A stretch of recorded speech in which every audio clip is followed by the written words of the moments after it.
You posted a few days ago a little video from Joe Rogan's podcast featuring Hulk Hogan. And he was telling a little story about him going to Puerto Rico for the first time. Would you like me to read out the transcript for you? So we can't show that. No, I don't think so. Read the transcript out. Okay, fans, listen.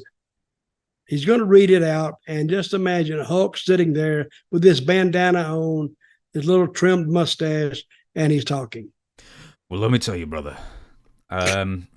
First time we go down to Puerto Rico, I've never been to Puerto Rico before. All the boys tell me how violent it is. They cut you, they burn you with cigarettes, they throw everything at you in Puerto Rico, so I'd never been.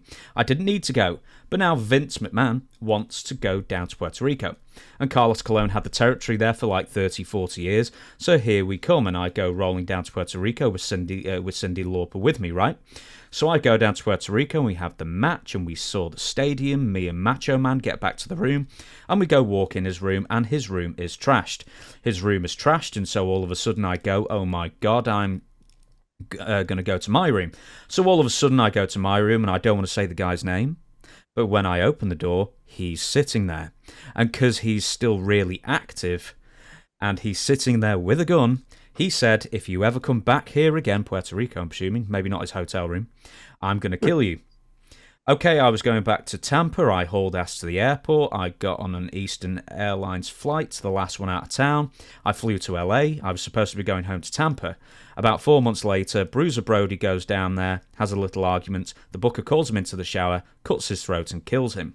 Christ, I don't know if you guys ever heard the Brody story. The promoter cut his throat. Well, he was the booker. He was one of the invaders, Rodriguez. And Brody was kind of hard to do business with in the ring. He's really stiff and would beat the shit out of you. He wouldn't put anybody over, and he was a big man, 6'8", 330 pounds, in crazy shape. And you know, they wanted to beat him. He was not tonight, brother. Wow. So after the match, they said, hey, Jose wants to talk to you in the shower. Brody went walking in the shower. He jumped and cut his throat and died right there. And all the wrestlers that saw it were afraid to go back and testify. Okay. What should we talk about there first? Well, he'd never been to Puerto Rico. They got to be a first time for everything. Mm.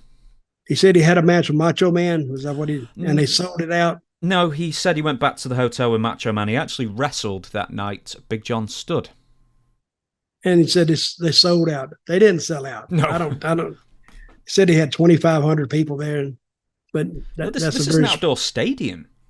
And yeah, they got 18 to 20,000 seat stadiums. They have some big stadiums.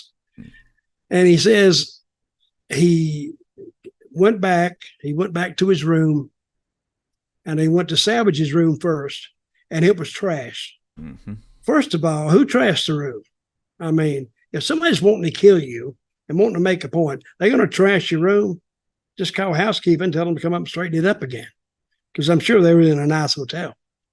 Then he went down to his room, and he walked in, and there was a guy in there with a gun, put it in his face. Mm-hmm. And he says, if you ever come back, I'll kill you. Mm-hmm. Well, he never says the guy. And I can't imagine who the guy is. I don't know.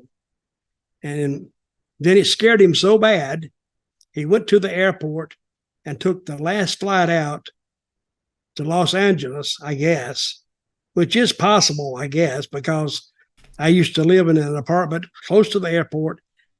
It has flights at 1, 2, 3, 4, 5 o'clock in the morning leaving, going to the West Coast. So that is possible. That's the only true thing he might have mentioned. I think he flew out. Yeah, it flew out it has to be the last flight out. And he was going to Tampa, but they didn't have a flight to Tampa that late. So he took the last flight they had, Los Angeles, and just flew there for no reason, I guess.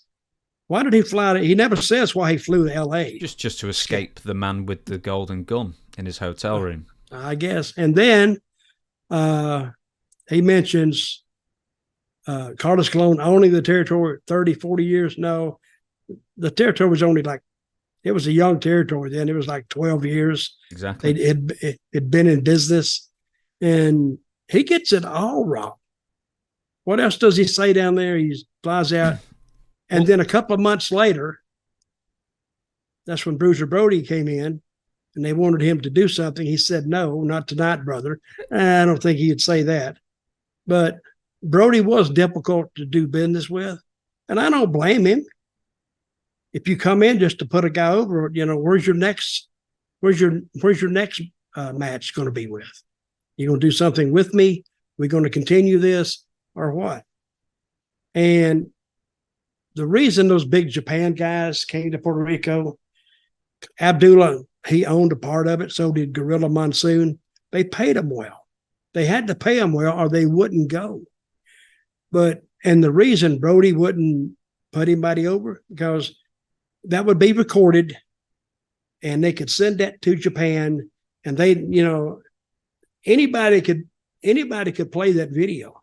That they had competing companies in Japan, and the company that was number two, they could get that tape of Brody getting beat. Well, they'd show it. That's why he didn't want his matches taped, and he didn't want to put anybody over. They knew that when they brought him in. He knew that. There was no, I've seen Carlos, he might have won the match, but on a fluke, and he owned the company. And then Brody would come back and just beat the crap out of him and leave him laying. So that part is true because Brody didn't put nobody over. They knew that before they booked him. Then he says he had this match, and as soon as he had the match, he didn't give the finish. He walked back. They say, hey, Jose wants to see you in the shower. That's not the way it happened. This happened when the Brody got attacked or stabbed in the shower in Puerto Rico. The show hadn't even started. I was outside in the dugout watching the people come in because I had a bad feeling something was going on. Something wasn't right in that dressing room that night because I felt it. And I've always been the one to feel animosity or trouble before it happened. And I remember I was sitting beside Brody in the back. I've never had a feeling like that before. I anticipated something, but I didn't know what.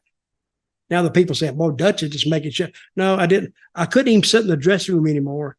And I didn't say a word to anybody. I just went out to the dugout. And when all this happened, I was in the dugout.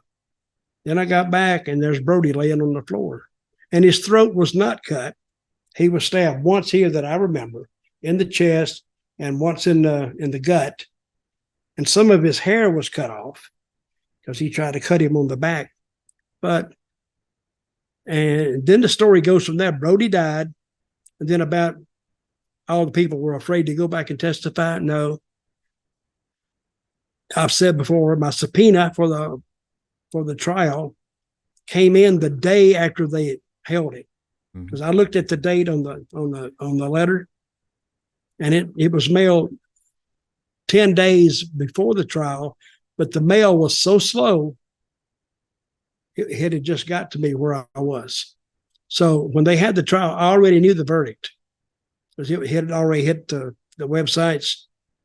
So, and I wasn't afraid to go back and testify, but I couldn't testify to anything. I didn't see anything.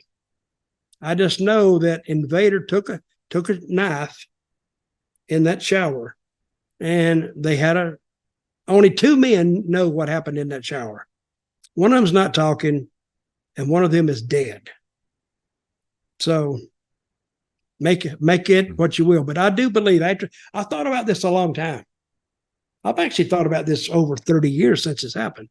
I do believe that Invader fully intended to cause more damage than what it seemed like at first. I think he fully intended to take him out.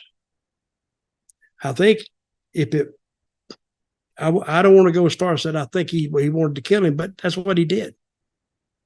And there's some extenuating circumstances under that too, because he had a 3-year-old daughter who had just died 3 months earlier, and Brody didn't like him. He didn't like Brody. Brody got him fired from the original New York WWF got him fired from there because Brody had a match with him, didn't sell nothing, just beat the shit out of him. And he thought Brody was going to buy in to the Puerto Rican territory and fire him there. So what he was fighting was a guy with the power to fire him, or possibly the power to fire him, and was coming in and going to buy the territory. So has some extenuating circumstances. They had the trial about, I guess, 9 months later. They scheduled it for like 7 months later, and it was postponed, I think. I'm not sure on that.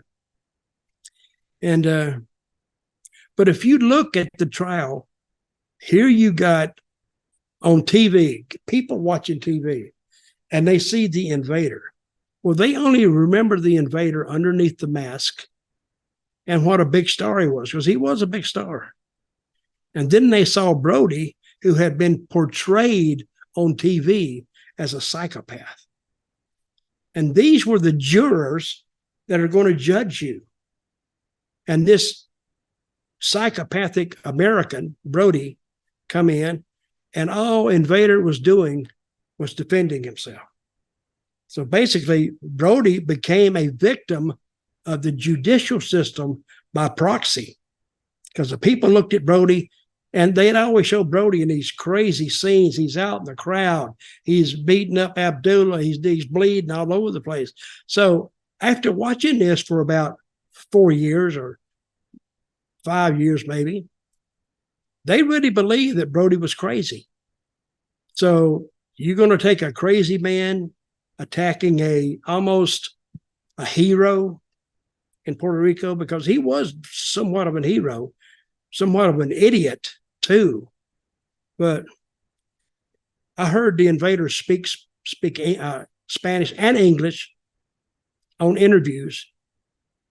I don't know what kind of Spanish he was thinking, but he was talking, but it was always with an accent. I associated with an Alabama accent in New York City.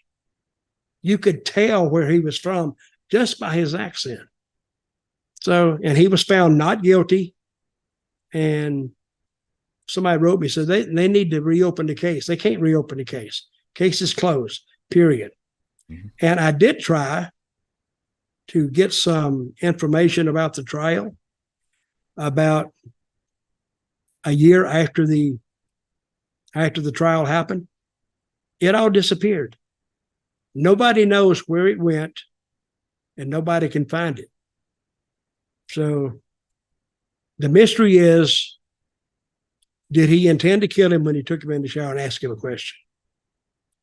I do believe that you don't ask a man to go into and speak with you and then arm yourself with a knife.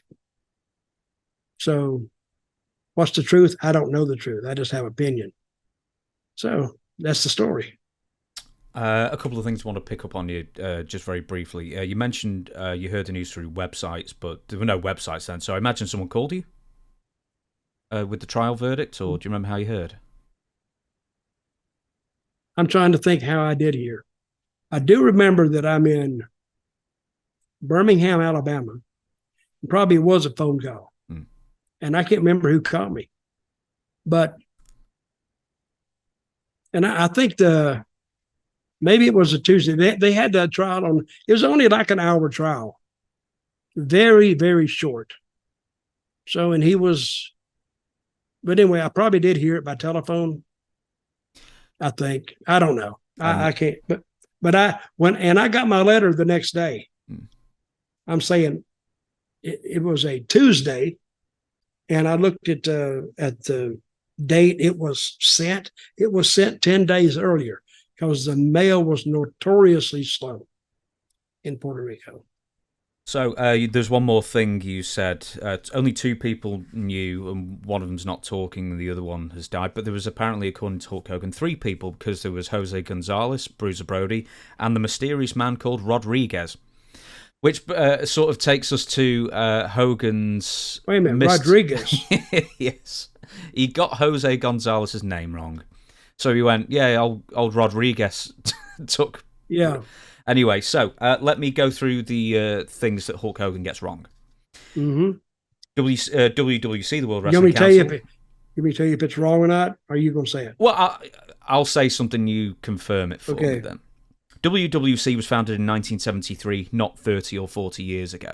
So we're talking 1985. It was founded in 73, so that's 12 years ago.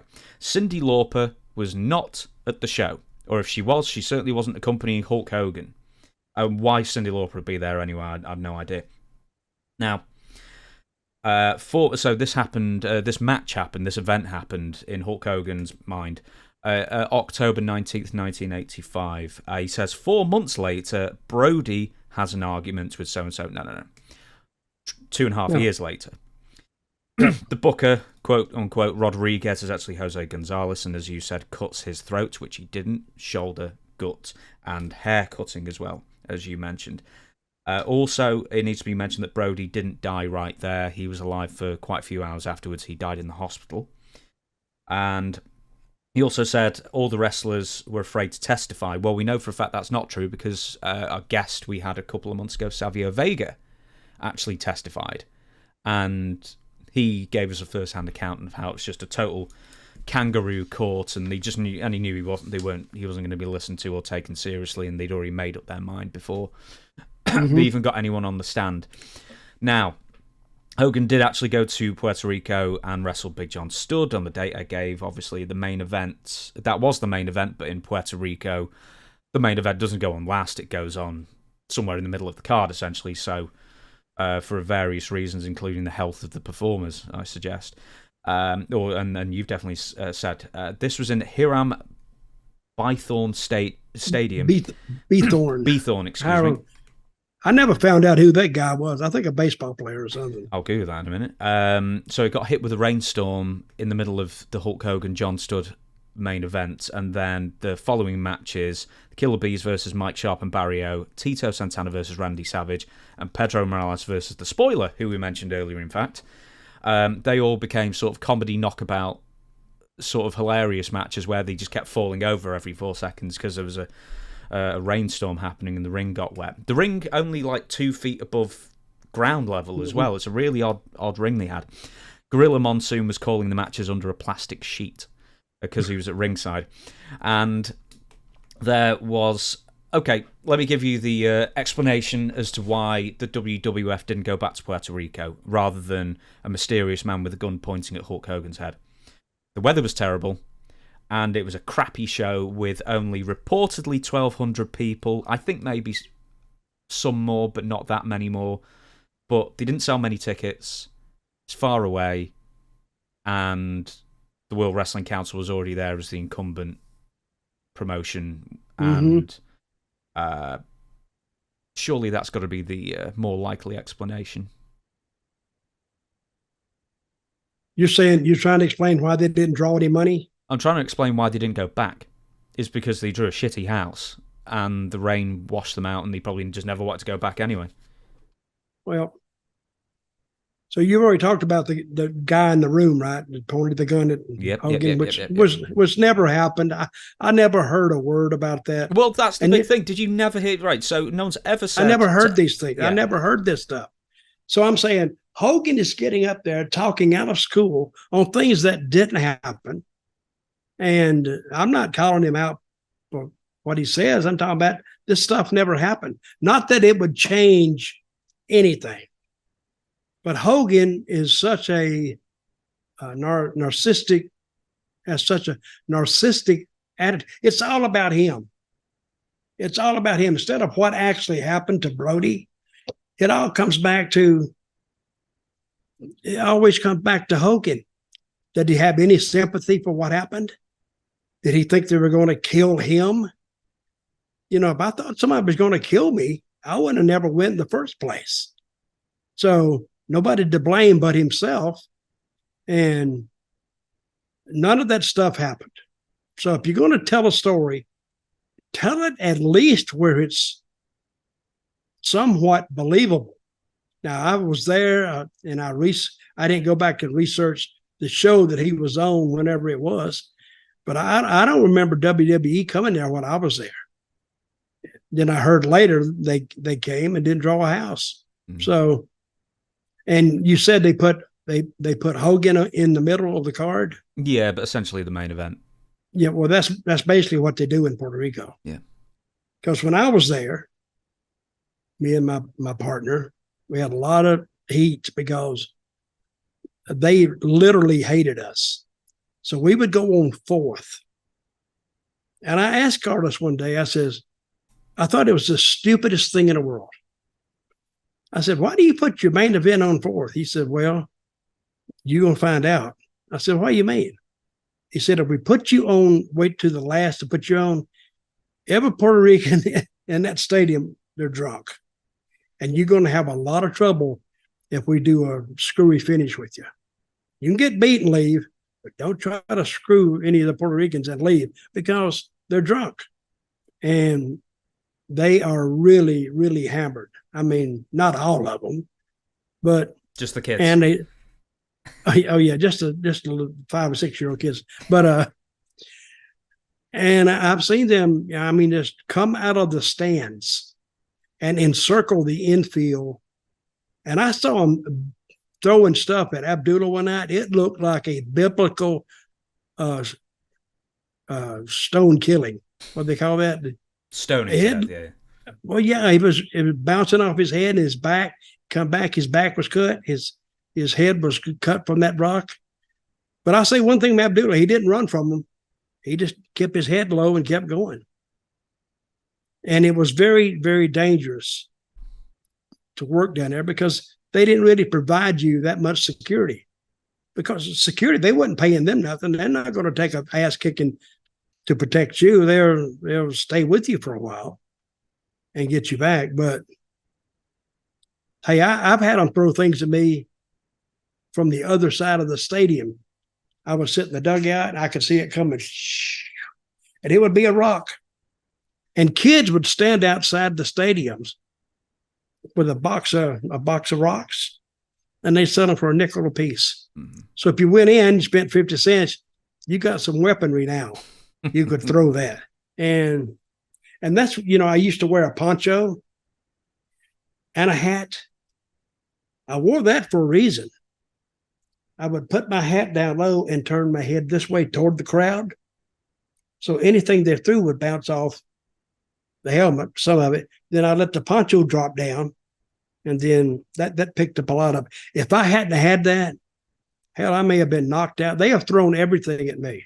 They've thrown shattered glass, big rocks, baseball-sized rocks, Coke bottles, beers, full beers. Brother, it was dangerous down there. And of course, what is the security doing when they're taking you back? They're just trying to block the stuff that's coming to you, but some of it gets through. So remember, we had a riot at the TV station one time. Somebody threw something, and I got 14 stitches right there. Easy. Very. I've got a lot of stitches for Rio. Very, very quickly before we shut this podcast down, Gorilla Monsoon was also part owner, I don't know if he still was by 1985, of World Wrestling Council. So why would someone from World Wrestling Council then come threaten the WWF never to turn up again when one of the part owners was there that day? Well, you gotta ask Hulk. So Gorilla Monsoon, it was never explained to me, and I never knew Carlos had any partners. They never let that out. So, and Abdullah, I think, owned a part of it. Mm-hmm. So, and Abdullah had told Brody that he needed to buy in. And I don't think Carlos had anything against that because now these guys were over. They could come in and draw some money. And they've drawn some huge, huge houses in Puerto Rico.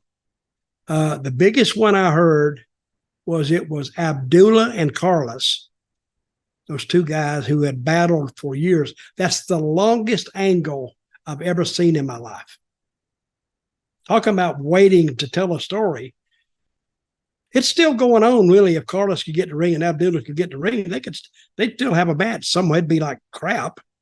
But that feud went on for 20 years. I had just taken over the book down there, and Abdullah looked at me and he says, what do you want me and Carlos to do? And I went, well, hell, I don't know. Do what you usually do, I guess. Go out there and beat each other up, cut yourselves like idiots, bleed all over the place, and fight back to the dressing room. Oh, is that what you want? And I said, yeah, well, won't you? You can do that, right? Oh, yeah, we can do that. I think he wanted me to call some fantastic finish, but I never saw him do one. I just said, just do what you regularly do, because how can you change that? They've done that for 15 years up to then, or 20, or 10 at least, so they knew how to do that. And Puerto Rico was a very, very dangerous place for the rudos. Rudos is Spanish for heels, I guess. El rudo. You know what? You should have just told Abby. I want to see some flying head scissors out there, some hurricanranas. Yeah. Can you do a shooting star press? That'd be great. Can you do? Yeah, and I want to see all this stuff and go about. Well, they never went more than 10 minutes anyway. So I want you to do an hour Broadway, Abby, and then I should have told him that. I said, I want you to go through an hour, and then the bell will ring, and you guys give up and give each other a big hug while we call the blood bank out, and we'll get that saved up.